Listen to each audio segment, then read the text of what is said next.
Recién veíamos, Javier, en la calle gente que pedía sacarse fotos con usted. Digo, esto es muy raro para un economista. Uno no se lo imagina así. Bueno, yo lo llamo el error tipo 2. El error tipo 1 es cuando haces todo bien y te sale mal. El error tipo 2 es cuando haces todo mal y te sale bien. En general, los economistas no son personas populares. Si sos economista matemático, muchísimo menos. Si sos especialista en crecimiento en este país de keynesianos enfermos, muchísimo menos aún. Y además ser liberal en un país de zurdos es verdaderamente una cosa muy rara, digamos, ser popular. Y ya metiéndonos en la coyuntura actual, ¿ve algo bien en la economía argentina o está todo mal? Está todo mal. Sí, está todo mal. Argentina enfrenta claramente 3 riesgos muy importantes. Por un lado hay en lo monetario un riesgo de hiperinflación. En lo fiscal, Argentina camina a un nuevo default. Y la conjunción de esos 2 riesgos, si se materializan, va a derivar en una hecatombe social, ya que Argentina estaría teniendo la peor crisis económica de su historia, ya que tendría ribetes económicos parecidos a lo que fue la crisis del 89, sumado a una debilidad política parecida a la del 2001-2002. Usted fue muy crítico, por razones obvias, con el kirchnerismo. ¿Esperaba otra cosa cuando asumió Mauricio Macri, económicamente hablando? No, porque lo critiqué desde el primer momento. De hecho, lo primero que hizo fue agrandar el número de ministerios. Creó el Ministerio de los Ñoquis Amarillos, abajo de Andrés Ibarra.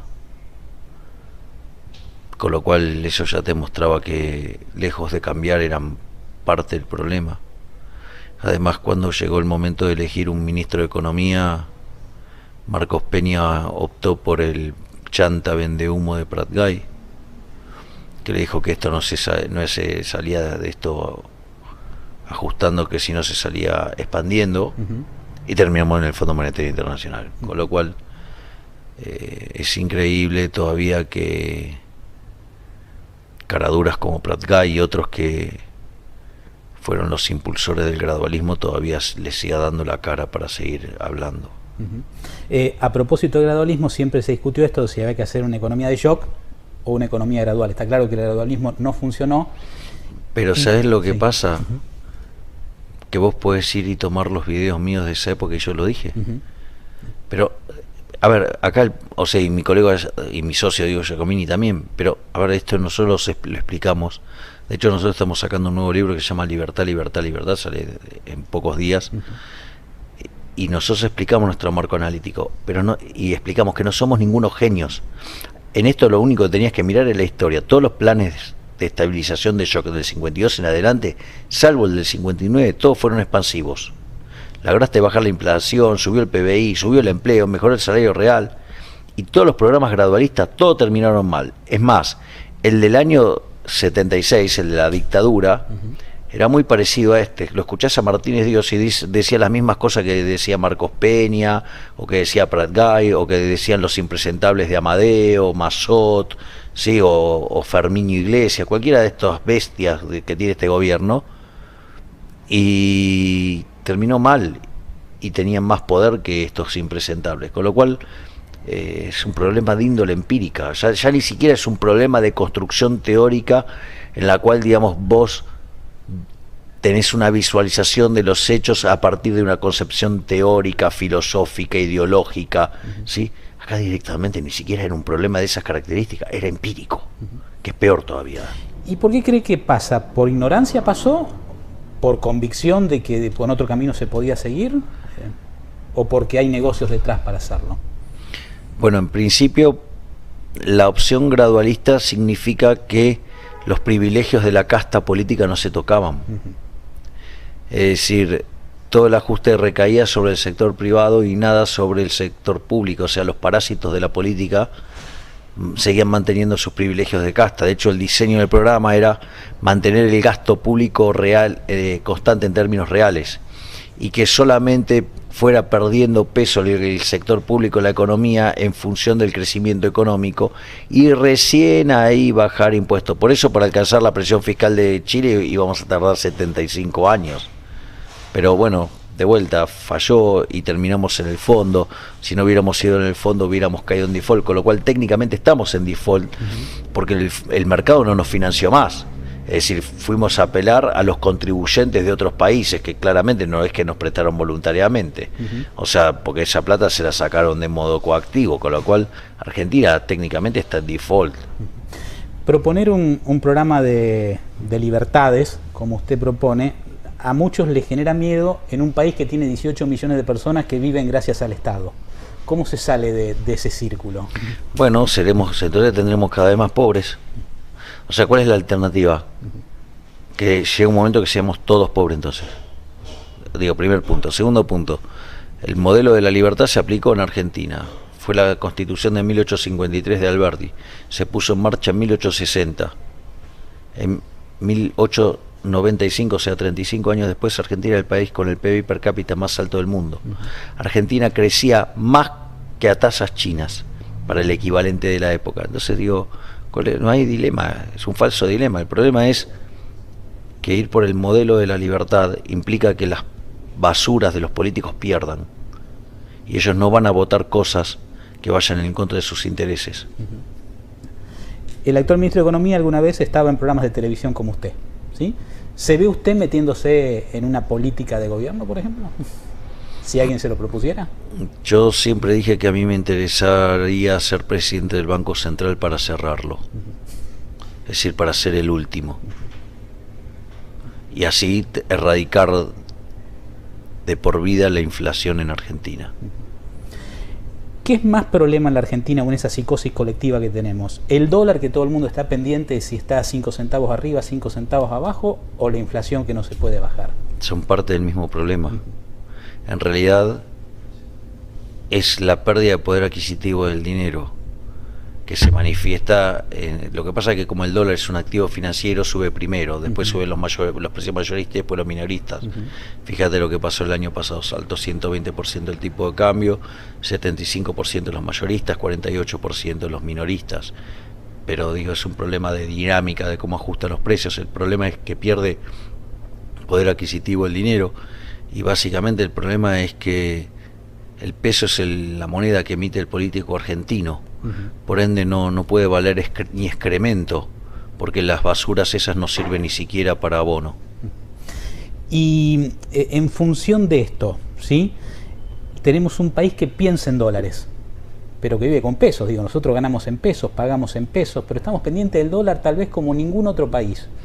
¿Cómo cambiamos ese comportamiento cultural de la gente? No debería cambiar. Deberíamos eliminar el Banco Central y que no existan más los pesos. La gente no es que piensa en dólares porque sí. Piensa en dólares porque desde que se creó el Banco Central en 1935 nos estafaron sistemáticamente. La inflación, que venía siendo del 3% antes de que existiera el Banco Central, saltó al 6%. Después Perón lo nacionalizó en el año 1946. Y de ahí en adelante hasta 1991, cuando ocurrió el repudio de la moneda, la inflación promedio fue del 225% anual. Le quitamos 13,0 a la moneda, destrozamos 5 signos monetarios, tuvimos 2 hiperinflaciones sin guerra, con lo cual lo bien que hace que la gente repudie el peso, lo bien que hace. No debería existir más la moneda nacional. Deberíamos tener otras monedas, o sea, que la elija la gente. Es decir, el que se quemó con leche ve la vaca y llora. Es decir, cuando vos ves un político, básicamente lo que tenés que hacer es ponerte un ejército de cocodrilos en los bolsillos, o poner cierres, trabas de seguridad o cualquier cosa de eso. Digo, porque si no te van a robar. De acuerdo a lo que usted piensa, ¿para qué tiene que servir el Estado? Para nada. Pero no habría que eliminarlo. ¿Y cómo vivimos sin el Estado? Bueno, mira cómo vivimos teniendo Estado. Está bien, este tipo de Estado en todo caso, pero digo, no todos los países tienen... a ver, en un momento había esclavitud en todos lados. ¿Y qué? ¿Y eso lo consideraba bien usted? No.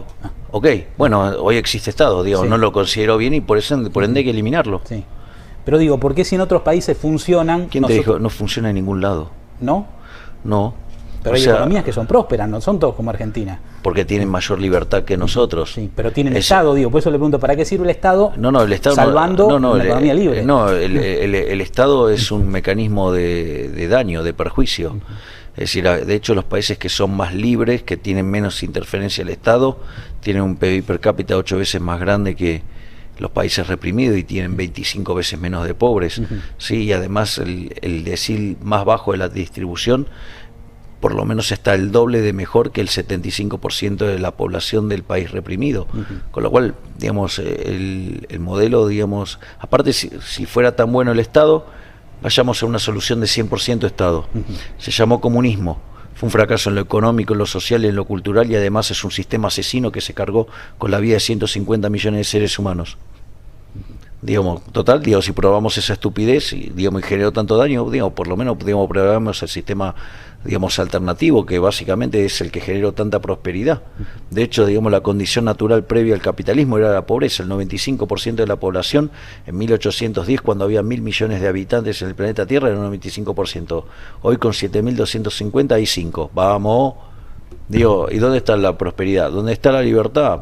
Con lo cual, o sea, lo que pasa es que el Estado es el negocio de los parásitos, de los políticos. O sea, con lo cual, digamos, yo creo en los seres humanos, creo en el orden espontáneo.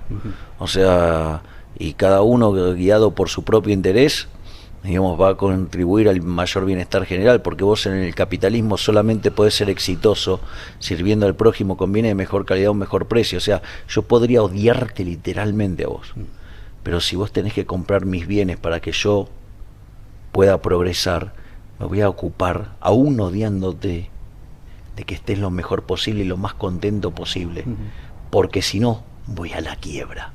Por eso Bastiat decía que donde entra el comercio no entran las balas, justamente por eso. Ahora, no puede negar que el capitalismo genera muchos excluidos, digo, la riqueza que se concentra en unos pocos y un montón que lamentablemente no tienen la posibilidad de esa riqueza. ¿Es un problema del capitalismo o es un problema de que faltan las libertades o pasa por otro lado el problema? No, es un problema de visión equivocada.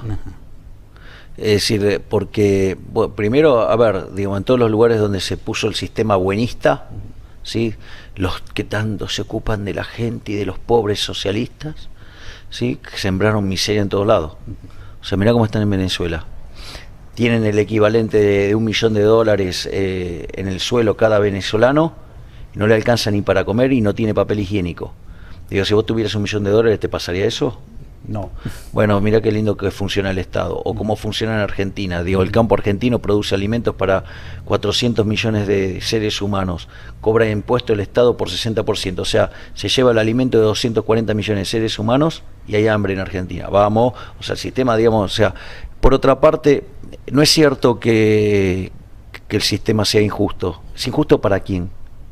Digo, desde el punto de vista de que si yo, digamos, el problema es que no se entiende cómo funciona la economía, porque, a ver, vos agarrás y pones a mirar, alguien gana 100 y alguien gana 0, entonces, ay, qué sistema injusto.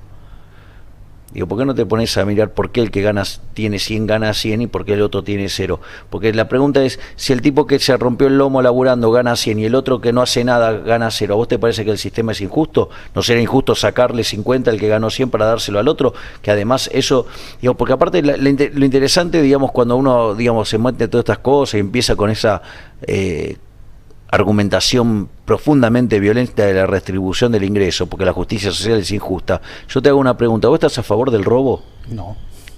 ¿Vos estás a favor en que se trate de modo desigual frente a la ley y a la gente? No. ¿Estás a favor de la envidia, el odio, el resentimiento? No. ¿Estás a favor del asesinato? Tampoco. Bueno, digo, porque eso es lo que proponen los buenistas. O sea, son los valores del socialismo. Cuando vos redistribuís el ingreso, le estás robando a un grupo de personas para dárselo a otro, porque a alguien se le ocurrió que era injusto. ¿Cómo va a ser injusto? O sea, nadie puede ser exitoso en el capitalismo sin servir al prójimo con bienes de mejor calidad a un mejor precio. Y si es exitoso sin hacer eso, es porque entonces el Estado se lo permitió hacer y no es un empresario. Entonces, el problema no es que falta Estado, el problema es que sobra Estado. Entonces, digamos, el problema, digamos, el capitalismo es el único sistema que es justo, es el único sistema moralmente superior. Digamos, ¿por qué? Porque se basa en la propiedad privada, en los mercados libres, o sea, sin intervención del Estado, en la competencia, en la cooperación social, ¿sí? En la división del trabajo, ¿sí? Digamos, en servir al prójimo con bienes de mejor calidad a un mejor precio, en el ahorro, en el esfuerzo, en el progreso tecnológico y sobre todas las cosas, el respeto irrestricto del proyecto de vida del prójimo. Entonces, digo, bueno, elijan los valores, o sea, yo me quedo con los del capitalismo. Ha sido un gusto, realmente. Muchísimas gracias. Muchísimas gracias a vos. ¿A quién votamos? Es para el presidente. Ser presidente, es ser presidente, es ser presidente. Quiero que comience a gobernar. ¡Viva la libertad, carajo! ¡Es para el presidente!